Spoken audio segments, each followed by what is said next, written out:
भगवतो वरहतु सम्मा सम्बुद्धस्स नमो तस्स भगवतो वरहतु सम्मा सम्बुद्धस्स नमो तस्स भगवतो वरहतु सम्मा सम्बुद्धस्स।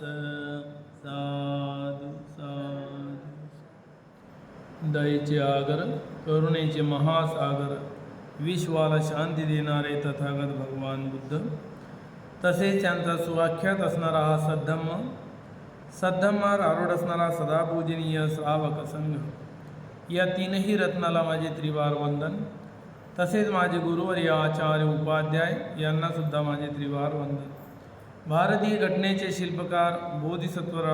आंबेडकर यांच्या उपकाराची जाण ठेवून सर्वांच्या प्रती मंगल मैत्री। काल आपला कोणता विषय होता? मार सेनेचा पराजय करून बुद्धत्व प्राप्त। बुद्धत्व प्राप्ती केली म्हणजे नेमकं काय केलं? 3 प्रकारचं ज्ञान प्राप्त केलेलं आहे। ते कोणतं? 1 नंबर पूर्वानुस्मृती, 2रा नंबर दिव्य चक्षु ज्ञान, 3रा आसवक्षया ज्ञान, आश्रवशयाचं ज्ञान। हे 3 प्रकारे ज्ञान प्राप्त केल्यामुळे सम्यक संबुद्ध बनले। 3 प्रकारच्या ज्ञानामुळे बुद्ध बनत असतात। बुद्ध पद का लाभ। इस प्रकार महापुरुष ने सूर्य के रहते रहते मारसेना को परास्त किया। मारसेना रात्री 12 वाजता त्यांना त्या ज्ञानाचा उदय झाला आणि सकाळपर्यंत त्यांनी ते ज्ञान जसा सूर्य निघत आहे अशा वेळेस ते पूर्ण क्लिअर 3 प्रकारचं ज्ञान त्यांना प्राप्त झालं होतं। चीवर के ऊपर गिरते हुए बोधि वृक्ष के अंकुर गिर रहे थे। जान पड़ता था लाल मूंगे की वर्षा से उनकी पूजा हो रही है। नंतर त्या बोधी वृक्षातून काय निघत होते? ते पानावर कसे टोकं असतात, पानं एकदम बारीकवाले कोंबासारखे ते पडत होते, अंकुर सारखे। बोधि वृक्ष के अंकुर गिर रहे थे। प्रथम याम में उन्हें पूर्व जन्मों का ज्ञान हुआ। पहले याम में पूर्व जन्मों का ज्ञान, दूसरे याम में दिव्य चक्षु विशुद्ध हुआ और अंतिम सकाळच्या 6 पर्यंत 9 ते 12, 12 ते 3 आणि 3 ते 6, 3 याम। अंतिम याम में उन्होंने प्रतीत्य समुत्पाद का साक्षात्कार किया। प्रतीत्य समुत्पाद सो उनके बाहर 12 पदों के प्रत्यय रूप स्वरूप यानी प्रतीत्य समुत्पाद को आवर्त विवर्त की दृष्टि से सीधे अनुलोम यानी उल्टे प्रतिलोम विचार करते हुए 10 सहस्र लोक धातु ब्रह्मांड पानी की तरह सतह तक 12 बार कापा। पूर्ण ब्रह्मांड किती वेळा कापला? जेव्हा हे प्रतीत्य समुत्पादाची जाणकारी पूर्ण झाली तर 12 वेळा पूर्ण ब्रह्मांड, जसं पाण्यासारखं पाणी कसं हलायला लागते, समुद्राच्या लहरा मारते, अशा प्रकारे वरच्या वर पूर्ण ब्रह्मांड कापायला लागले।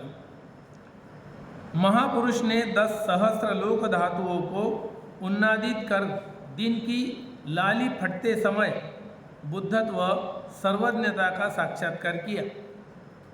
सकाळी सूर्याची जी लाली उत्पन्न होते सूर्य निघायच्या पहिले ते हटतपर्यंत पूर्ण तीनही प्रकारचं ज्ञान प्राप्त झालं.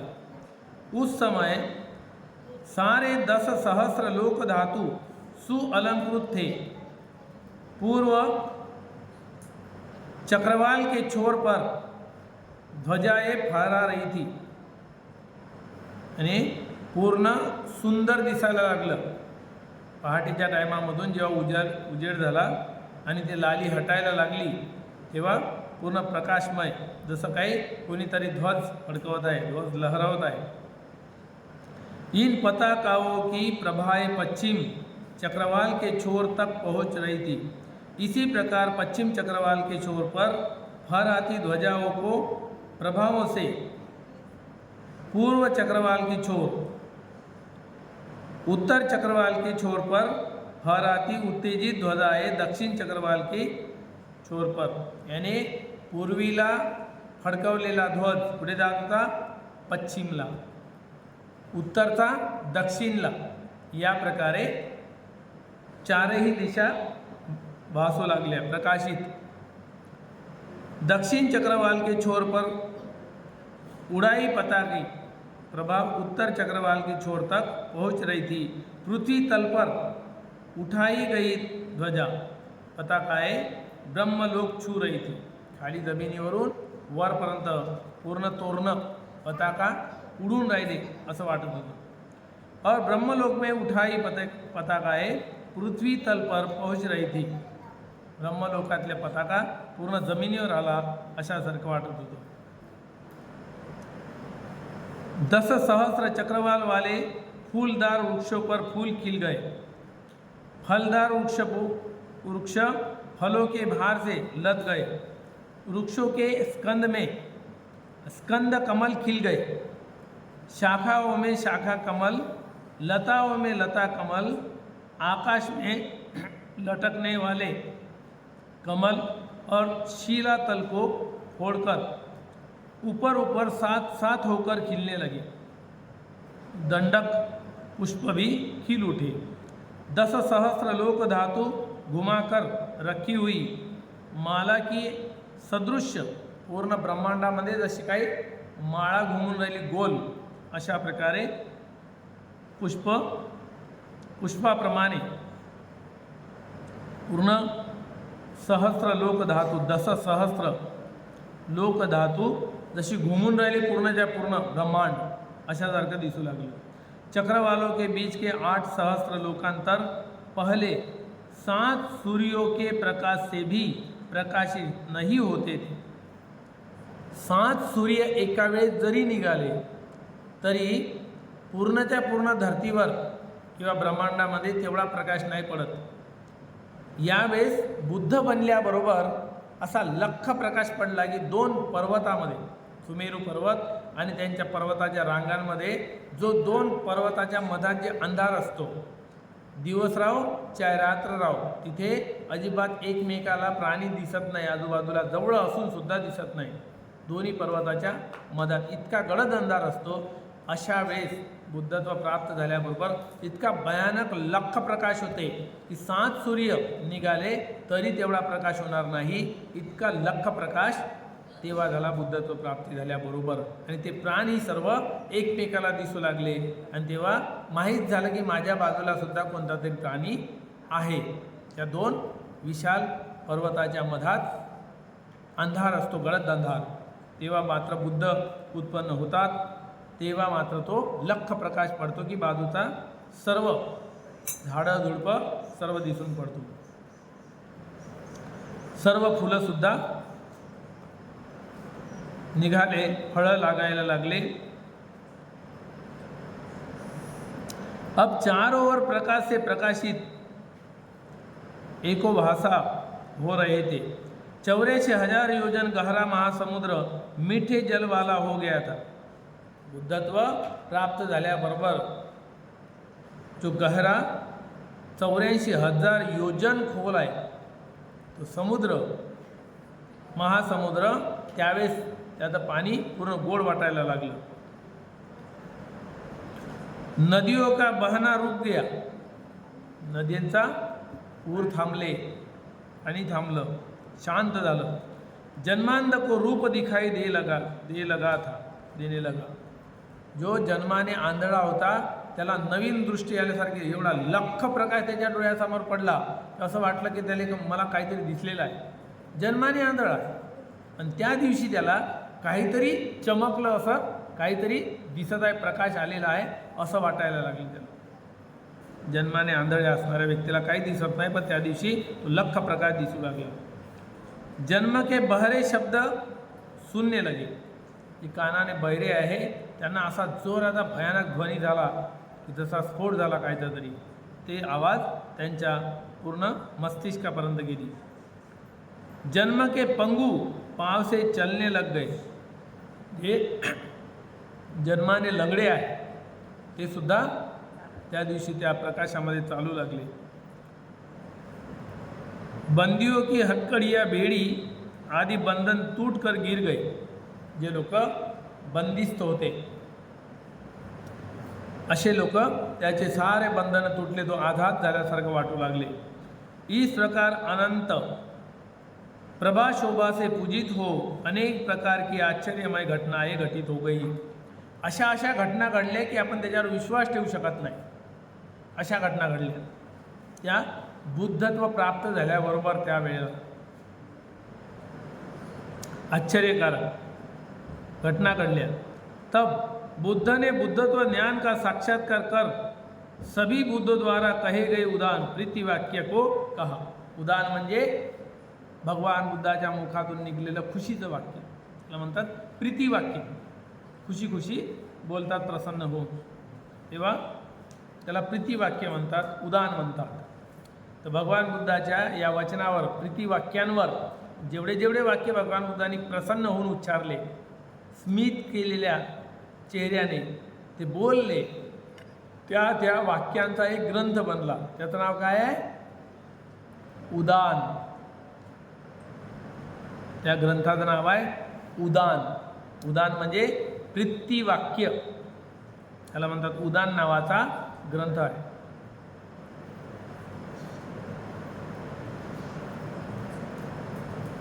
दुखदायी जन्म बार बार लेना पडा. कोणते शब्द निघाले? अनेक जाती संसारंग संदाभिसंग अनिबिसंग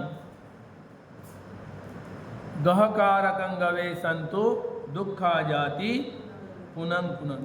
मी या भवचक्रामध्ये दुःखदायी जन्म घेतले, वारंवार यावं लागले. अनेक जाती संसारंग.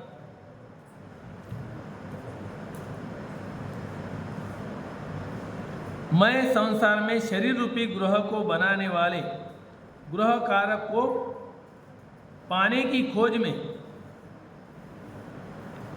निष्फल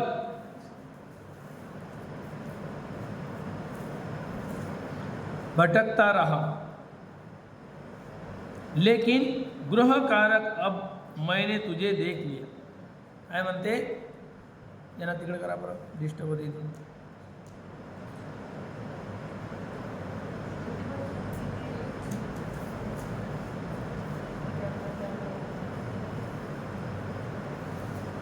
तुम्हाला धर्म समजणार ना, कुणाला समजणार? हे काय हो?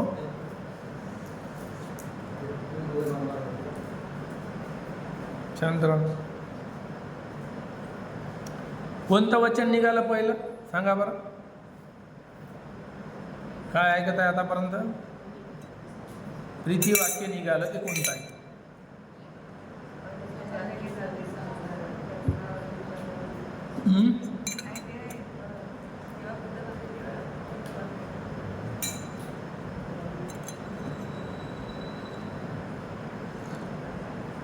भगवान बुद्धाच्या मुखातून कोणतं पहिलं वाक्य निघालं?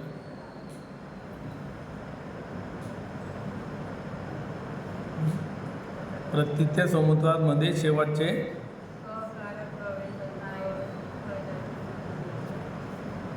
आतापर्यंत मी या जगामध्ये भवचक्रात दुःखद जन्म घेतले म्हणजे अनेक जाती संसारम. जाती म्हणजे जन्म, अनेक म्हणजे गिनती नाही. कुठे घेतले? संसारम. या संसारामध्ये मी अनेक जन्म घेतले, याची गिनती नाही. संधा विसंग अनिप विसंग. संधी ग्रहण करत गेलो, बार बार मरत गेलो, संधी ग्रहण करत गेलो, पुन्हा पुन्हा जन्माला येत गेलो, दुःख भोगत गेलो. पण आता काय झालं? गहकारकं गवे संतो. दुःखा जाती पुनंग पुनंग. ज्या तृष्णेमुळे पुन्हा पुन्हा दुःख घ्यावं लागत होतं, त्या तृष्णेला गेहकारकं दिठ्ठोसी. हे घर बनवणारे मी तुला आता पाहिलेलं आहे. मी या डोळ्यानं तुला पाहिलेलं आहे, जाणलेलं आहे. म्हणून गेहकारकं दिठ्ठोसी. घर बनवणारे आता मी तुला बघितलेलं आहे. पुनगेहन का हसी. आता तू पुन्हा घर बनवू शकणार नाही. कोणतं घर बनवत नाही?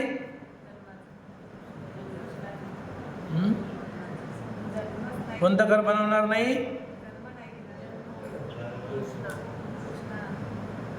3.5 हाताचं घर बनवणार नाही. कोणतं आहे 3.5 हाताचं घर? हां, आता तुला बघितलेलं आहे, बार बार मला जन्माला लावत होती, बार बार दुःख भोगायला लावत होती, तर तुला मी बघितलेलं आहे. मला निष्फळ भटकावं लागलं. शरीर रूपी गृह को बनाने वाली गृह कारक को मैंने पा लिया है, खोज लिया है, देख लिया है. निष्फल भटकता रहा. उसकी खोज में निष्फल भटकता रहा. घर बनवणारं कोण आहे म्हणून मी त्याचा शोध घेता घेता अनेक जन्म घेतले आणि मी भटकत राहिलो विनाकारण. लेकिन गृहकारक घर बनवणारे, अब मैंने तुझे देख लिया है. जो घर बनाती है उसे मैंने अभी देख लिया. अब तू फिर गृह निर्माण न कर सकेगी. आता तू घर बनवू शकणार नाही. तेरी सब कड़ियाँ टूट गई है. विसंखारगतं चित्तं तन्हानं खय मज्जगाय. काय केलं आता मी? ज्या कड्या दुडत होत्या तुझ्या संसार बनवण्यासाठी, जन्म देण्यासाठी, दुःख भोगायला लावण्यासाठी, त्या कड्या कोणत्या आहे? 12 कड्या आहे. कुठून सुरुवात होते त्या कडीची?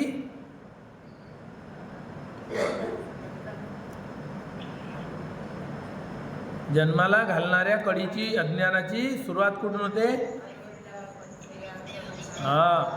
अविद्या पच्चया संखारा. अविद्येमुळे संस्कार, संस्कारामुळे विज्ञान, विज्ञानामुळे नामरूप, रूपामुळे आयतन, सहायतन पच्च्या फस्स, स्पर्श, स्पर्शामुळे वेदना, वेदनेमुळे तृष्णा. असं चाललं चक्र बनत. पण कोण घर बनवते 3.5 हाताचं, बार बार जन्माला घालते, बार बार दुःख भोगायला लागले? कोण आहे असा? मी शोध काढला. आणि केव्हा लागला? आता जेव्हा मी अनेक जन्म घेतले, अनेक जाती संसारं. या संसारामध्ये गिनती नाही. इतके जन्म घेतले, मी गिनती करू शकत नाही. इतके जन्म घेतले आणि आज मला तुझा पता लागला. आज मी तुला बघितले, तुला ओळखले, जाणले, कोण आहे. आता मी त्याच्या कड्याच तोडून टाकल्या. ज्या जन्माला लावणाऱ्या होत्या त्या 12च्या 12 कड्या एकात एक जे फसलेल्या राहते, संकल्प बनते, एक एक कडी काढत गेलो, खोलत गेलो. म्हणून काय केलं? अविद्या यत वेव असेस विराग निरोधा. अविद्येचा मी काय केलं? वैराग्य वृत्तीने निरोध केला. तिला मी अलग केलं, तोडून टाकलं वैराग्य वृत्तीने. संखार निरोधा, जेव्हा माझी अविद्या संपली तेव्हा संस्कार बनणं बंद झालं, विद्या जागली, संस्कार नष्ट झाले, संस्कार बनत नाही आहे. संस्कार बनत नाही आहे तर चित्त तयार होत नाही, विज्ञान बनत नाही. विज्ञान नाही तर शरीरही नाही आणि पुन्हा मनही नाही. गरज नाही, 3.5 हाताचं गरज नाही अजिबात. या प्रकारे गहकारकं दिठ्ठोसी पुनगेहं न काहसी सब बाते फासुका भग्गा. जे घर बनवण्यासाठी काय काय लागते, घर बनवण्यासाठी काय काय लागते, माती विटा लागते, सिमेंट लागते, लोहा लागते, लाकडं लागते, फाटे लागते ना. तर ते जेवढं काही लागतात, गेहकारकं दिठ्ठोसी पुनगेहं न काहसी सब्बा ते फासुका भग्गा. जेवढ्या गोष्टी लागत होत्या तेवढ्यालाही मी जाळून टाकलेलं आहे, भस्म केलेलं आहे, भग्न केलेलं आहे, नष्ट केलेलं आहे. आता उरलं काय, राख. सर्व जाळल्यावर काय उरते, आता या राखीपासून घर बनन का.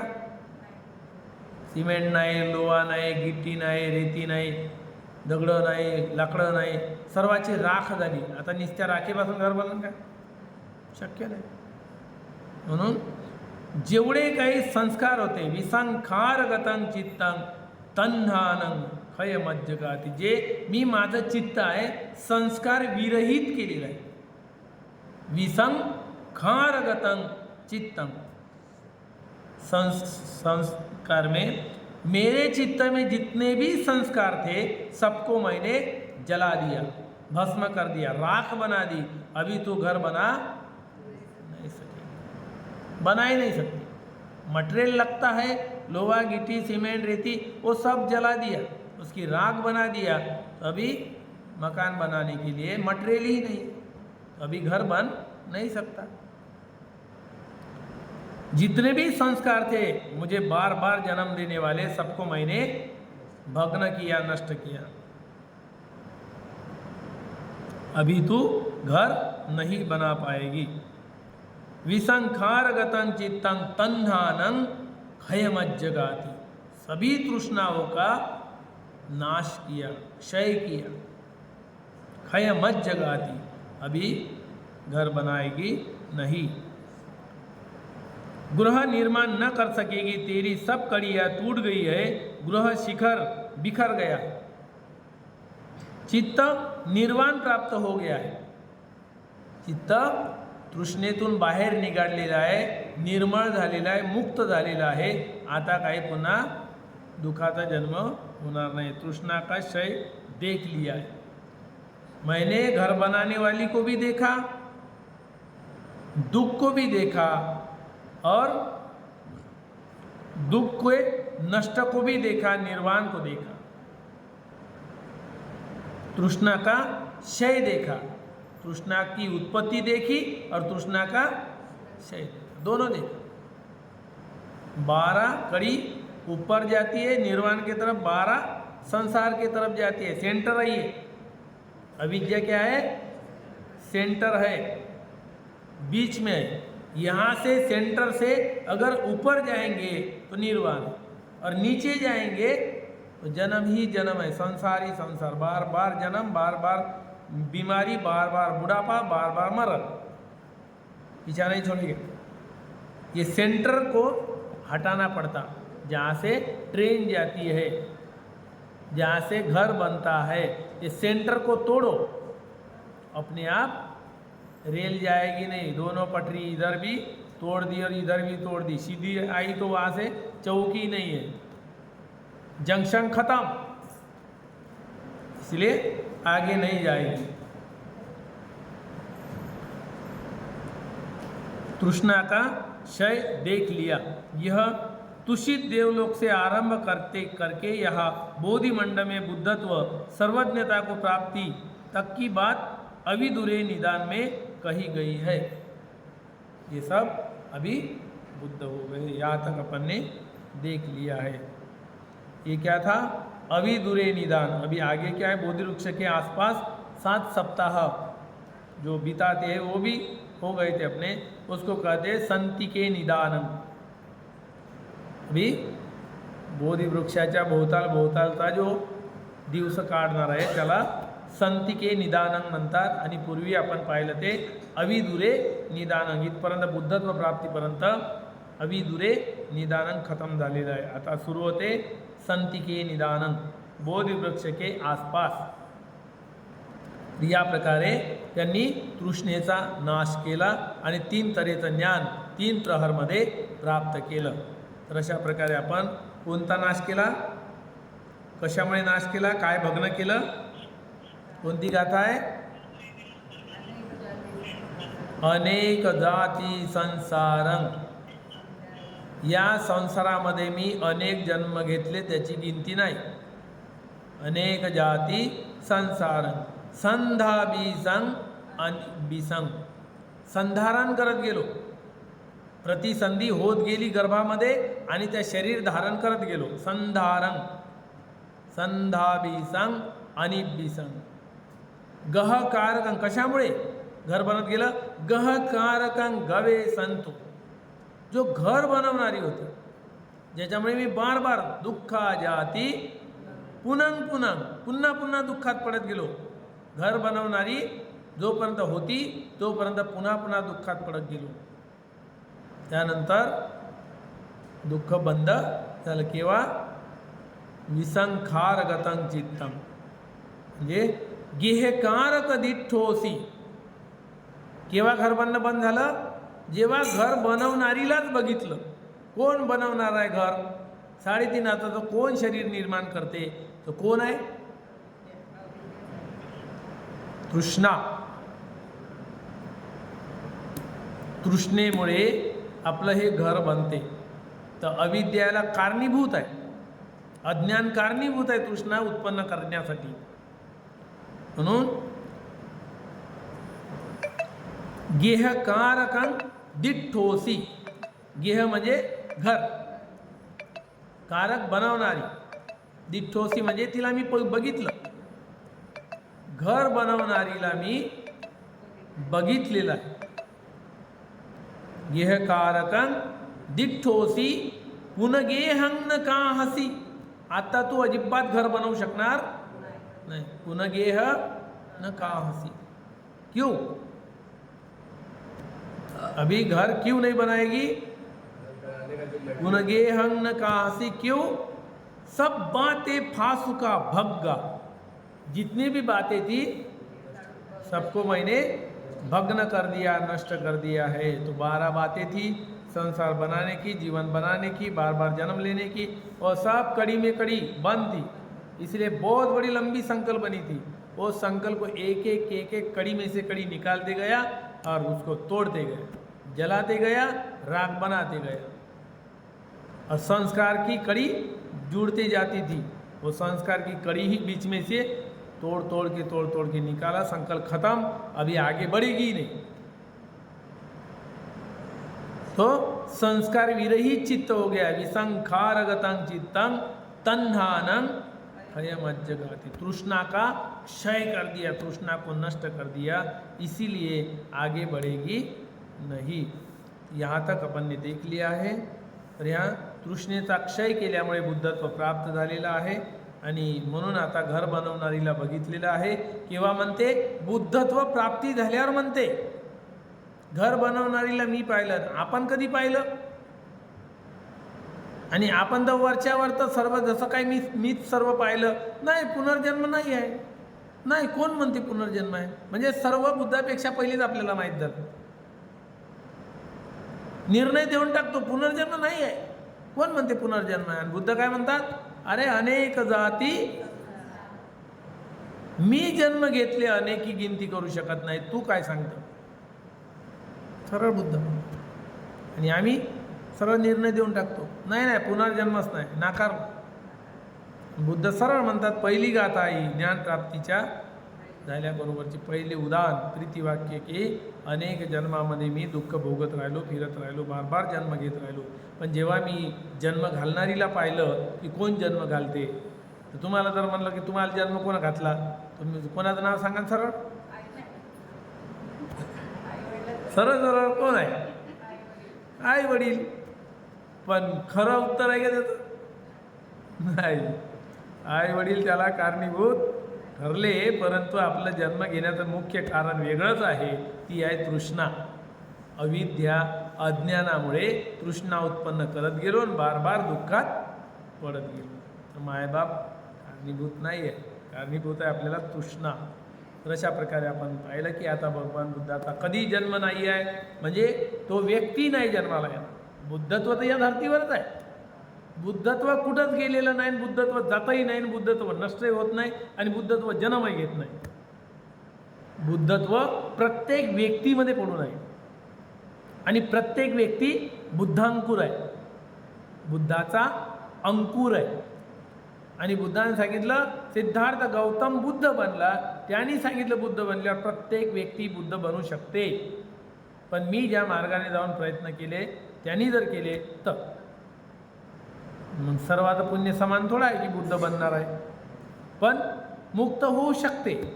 ज्यांनी बुद्ध बनून आपलं जे ज्ञानाचा साठा दिलेला आहे त्या ज्ञानाच्या बळावर आपण अरहंत बनू शकतो. अरहंतही एक प्रकारचा बुद्ध आहे. 3 प्रकारचे बुद्ध आहे. बुद्ध, पच्छक बुद्ध आणि सम्यक संबुद्ध. 3 प्रकारचे बुद्ध आहे. तर ज्याची बोधी जागली तो बुद्ध. फक्त सम्यक संबुद्ध हा स्वतःचा मालक असतो, शेतीचा मालक असतो, ज्यातनं अनाज काढलेला आहे, पेरलेला आहे, मेहनत करून नागरून वाकरून सर्व काही आपल्याजवळ फसल आणून दिलेली आहे. तर ते कोण आहे? मुख्य सम्यक संबुद्ध. आणि त्यांच्या मालावर जगून आपण मुक्त होणारे ते काय? अरहंत. अरहंत म्हणजे बुद्ध. बोधी जागली त्याची, मुक्त झाला.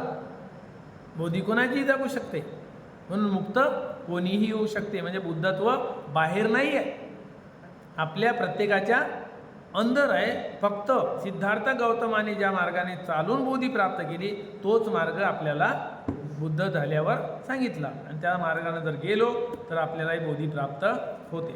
तर अशा प्रकारे आपण हे प्रीतिवाक्य पाहिलं की नेमकं काय आहे, आणि जन्म होते की नाही, बार बार जन्म घ्या लागते की नाही, हे वचन तुम्हाला सांगते बार बार जन्म आहे. कशामुळे? अविद्या पच्चया संखारा. बस हे कारण आहे. अविद्या, अज्ञान, आणि अज्ञानामुळे उत्पन्न केलेली तृष्णा हे आपल्या कड्या जोडत जाते, पुन्हा संसाराकडे वाढवत जाते.